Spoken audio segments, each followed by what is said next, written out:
Cade steadied his horse with a squeeze of both knees, keeping her dancing legs in check and protecting the dusty mounds below from wayward hooves.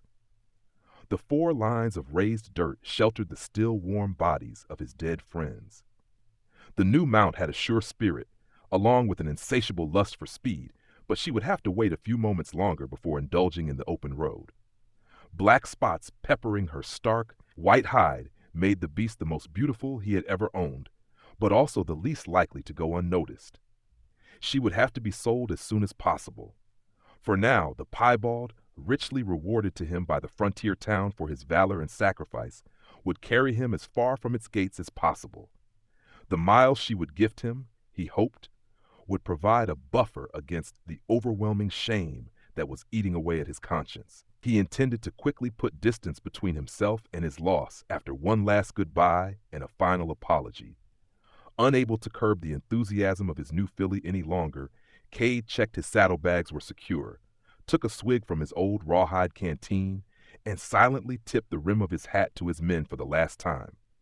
Reining her around to face the open prairie, it took only the slightest touch of his spurs to send the coiled spring that was his steed bolting into the unknown, billowing up a cloud of dust that fell away in the wind of her speed. Neither of them looked back. By the time he pulled her into a more controlled gait, there was nothing on the horizon but dry grasses, scattered boulders, and the simmering of the noonday heat. The horse was glistening all over under a sheen of sweat, a product of the harsh sun, and their mutual need to put Talem's Bend far behind them. For the horse, it seemed a desperation to venture out into the world beyond the only stable she had ever known. For Cade, it was simply a desire to shed all reminders of his guilt. He slowed her further into a walk. He would need to teach the animal some control.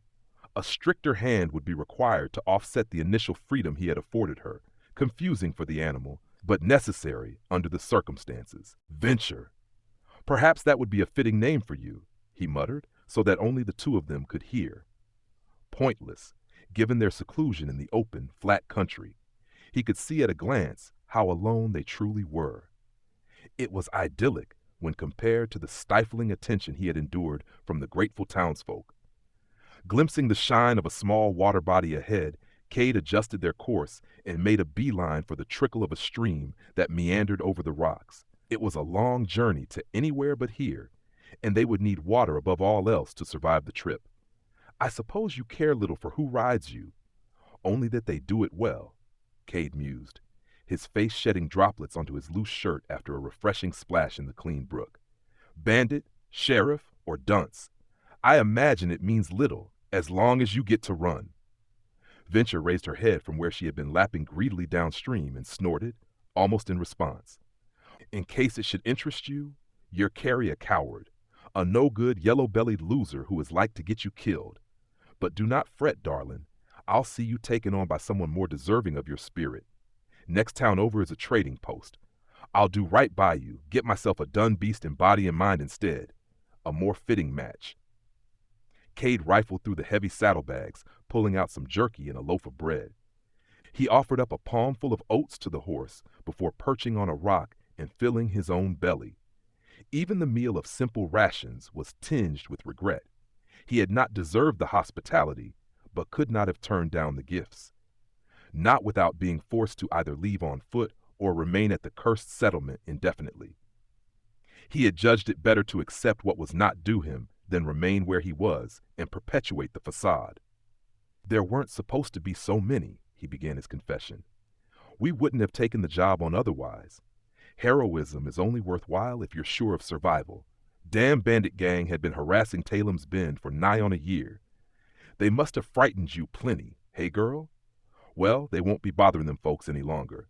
My boys' lives bought them some peace. He shook his head and threw the burnt crust of his loaf into the stream, where even the water couldn't soften its bake. Standing, he pulled out a brush and began working down his temporary companion. He didn't want to lose any coin due to a messy coat. When I saw just how outnumbered we were, I knew we were lost. Couldn't control my fear. Turns out I'm a coward, like I said. Always engineered it before, like as we would win without issue. This time I got it wrong. hid myself amongst some barrels aside the tavern, listened to the war raging all around. The lads, they did me proud, fought to the last man, left only 2 of the brigands standing. Makes a man wonder if I'd been at their side, how it would have gone different. He let out a long sigh and paused his work, leaning against the warm, rising belly of the horse. To his surprise, she turned her head and nuzzled at him affectionately. He scratched her nose and smoothed her chin. She was a gentle thing, despite her hunger for adventure, a sign of her youth, he supposed, willing to let him rest against her without losing patience. Life would harden into her some irritability soon enough, especially on the lawless fringes where they traveled. I only emerged from my hiding place when the strikes of gunfire had fallen silent. Like a mouse from its hole, I crawled out unseen, meeting the backs of the last 2 brutes who had finally overrun my men. I shot them both before they even knew I was there. Blam! Blam! Right in the spine. Only then did doors and shutters start cracking open. The people of your frontier home were met with the view of a lone gunman, standing amongst an army of the dead. The story of a tragic hero materialized in their collective minds as I watched their eyes light up. Better to be a crooked false savior than honorable in yellow, I figured, and so I assumed the role. Cade stashed the brush back in the finely worked leather of his saddlebags and mounted up once more. He adjusted his pistol holster against his leg, noting it was 2 bullets short of a full cylinder. Ammunition was not something his worshippers had been able to provide. He pulled the rifle from its sling that hung from the saddle and gave it a once-over. The weapon had not been fired in weeks, another signal of his pathetic tale. Thrusting it back in place and pulling his hat down, he clicked Venture onward. He forced her into a rolling walk, conserving her energy and taking her back up onto the trail. So that's it, my new friend. It is you and I until we reach that market town, Angel Post, I think they called it. From there, I'll see you sold to a man more deserving of your finery, and I'll use the coin to get myself back east. Perhaps even back to the old world, where cowardice and duplicity are more expected. Either way, I can no longer think of myself as a moral pillar in a lawless land. Best to shed that dream and join the rest in the gutter. Perhaps it is the same road all men take, realizing it futile to oppose our true natures. They rode on, man and horse gleaming like a beacon of white and wealth against the savage backdrop of the dry wilds. Had Cade not been consumed with putting voice to his ruminations, he might have expected to be waylaid on account of his obvious fortunes. As it was, he walked Venture straight into danger. The horseless wagon rolling independently across the mouth of the pass told Cade everything he needed to know in an instant. He was being ambushed, and like as not, was about to die. He had led Venture straight into the steep-walled ravine without a second thought, assuming it would be as empty as the lands around. His preoccupation had made him blind to all he would normally see. Waking himself up from his stupor, he spun the spotted mare in place to find a single figure silhouetted against the bright sun of the only exit. By instinct, he wrenched the rifle from its cradle and began to raise it. A shot that ricocheted from a nearby rock, echoing its impact against the close stone walls, insisted he move no further. "I wouldn't do that if I were you," the stranger on the ground advised. "I've 2 sons that have rifles aimed at your head from hidden vantage points. You'll not live long enough to raise your weapon. 3 in total, each with a distinct advantage of position. Nowhere to hide this time," Cade thought, as if to cement the lack of the option. Even given the chance, he decided he would rather die than again live with the shame of leaving another to perish in his place, even if that other was a horse. "What do you want?" he forced himself to ask, sitting straight-backed and feigning confidence. "Your mount, your supplies, weapons, everything. Times are lean, partner. We are in need, and you have seen fit to provide. We will let you walk, if you agree to do so with naught but the shirt on your back." If he thought he would survive without them, Cade would gladly have given up the supplies. He didn't even have any real attachment to his pistol.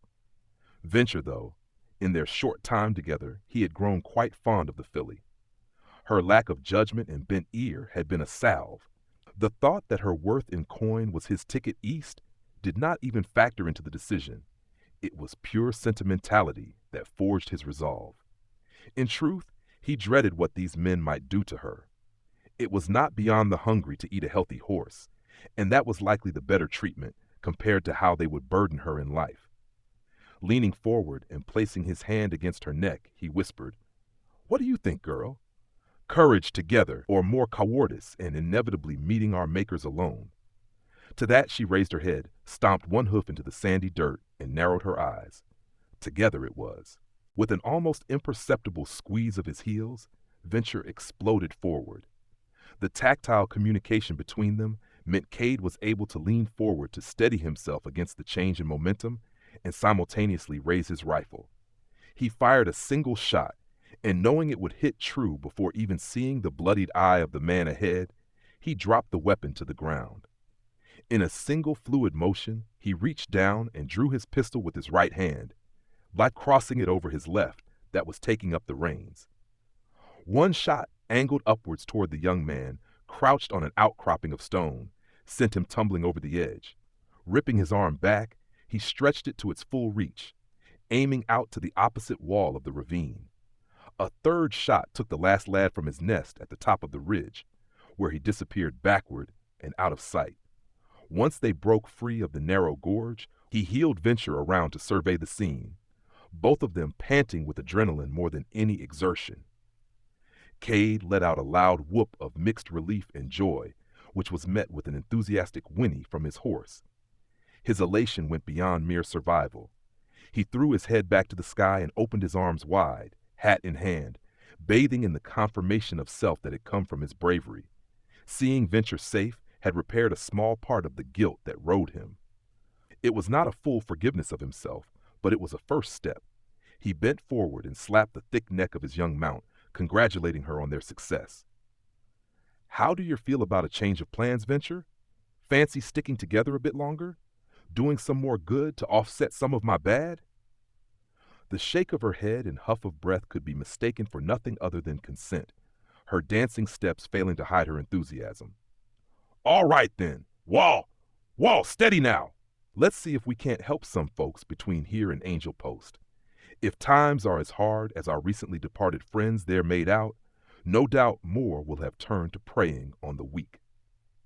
Looking down into the chambers of his pistol at the single shot remaining, he steered his friend back into the close quarters of the gorge.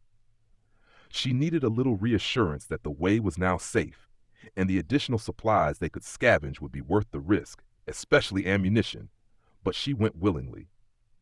As they walked, Cade considered the potential lives he may have just saved. Other innocent travelers passing through would have certainly met the same ambush in the narrow pass, yet still, he weighed it against the 3 desperate men he had killed. Were their lives worth any less? Much like the friends he had lost in Talem's Bend, and the scores of bandits who had fallen in those streets, no soul could be equally compared to another. He resolved anyway to remain an arm of protection for those who could not defend themselves, for surely an idealistic, young, and innocent mind was of more value than a corrupted, resentful, and worn one. Between he and Venture, they had one of each, and he knew his logic was sound when he decided which would be sacrificed for the other, should it ever come to it. No fear would again be enough to turn him from that duty to his friends. Mounted, he rode out of the other side of the gorge and into the dim light of an ending day. He and Venture together headed into a new life of adventure and good intention that he hoped might begin to make up for the tragic lapse in courage that would forever haunt his memory.